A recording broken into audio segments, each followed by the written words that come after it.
Historia de la filosofía, por Nicolás Abagnano, volumen 3, 209, parte séptima, la filosofía entre los siglos XIX y XX, capítulo 7, el historicismo, 740, Spengler. El relativismo histórico desemboca en un final apocalíptico, endurecido en una metafísica de la historia, merced a la obra de Oswaldo Spengler, 1880-1936, autor de un trabajo que ha tenido mucha fortuna y que ha suscitado innumerables discusiones. La decadencia de Occidente, ensayo de una morfología de la historia del mundo, 2 volúmenes, 1918-1922. Esta obra iba precedida de un ensayo sobre Heráclito, 1904, en el que el logos heracliteo era interpretado como la ley del destino que rige el devenir del mundo.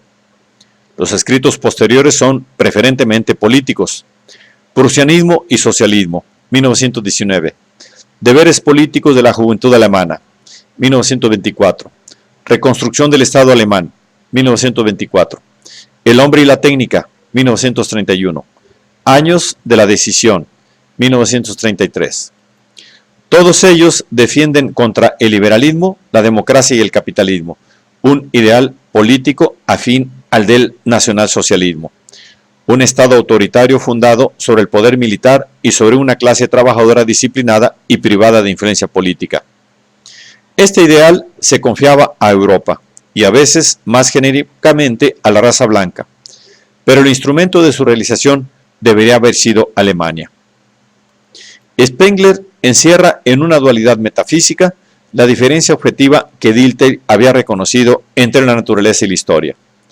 Para Dilthey, naturaleza e historia eran dos objetos diversos, de dos órdenes distintos de investigaciones.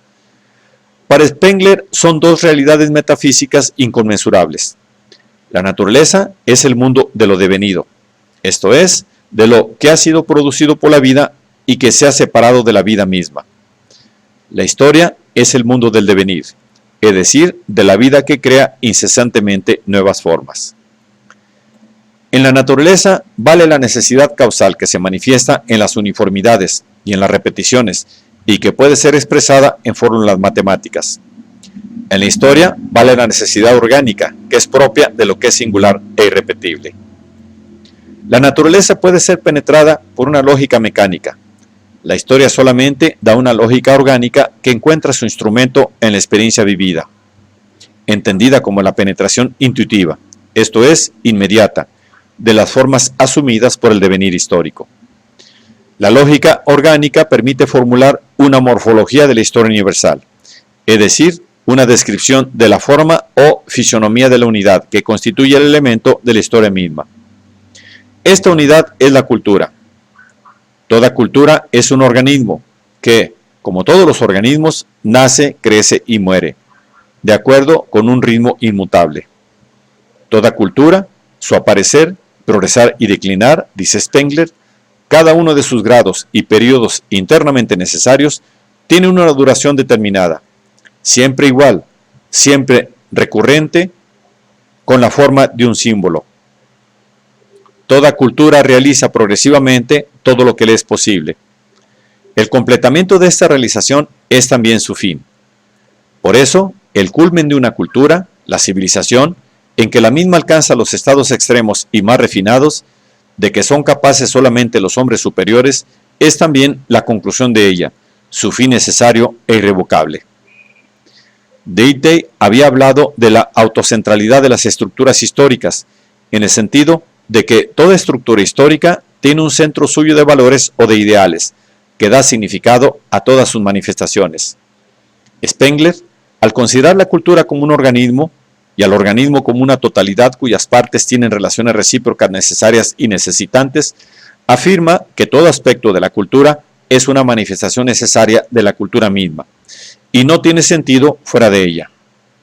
Toda cultura tiene un modo de considerar la naturaleza, o mejor aún, tiene una naturaleza suya propia, una ciencia, una filosofía, una moral que están vinculadas a ella indisolublemente como los miembros de un organismo están ligados a su todo. En el ámbito de la cultura, Todas estas manifestaciones tienen un valor absoluto. Fuera de la cultura no tienen ningún valor. De modo que mientras no existe ni una ciencia, ni una filosofía, ni una moral universal, es decir, válida para todas las culturas, toda ciencia, filosofía o moral es absoluta y necesaria en el ámbito de la cultura a que pertenece. El relativismo de los valores, que era uno de los resultados de la filosofía de Dilthey, se transforma para Spengler en un absolutismo relativo de los mismos valores, relativo como limitado a la duración de la cultura.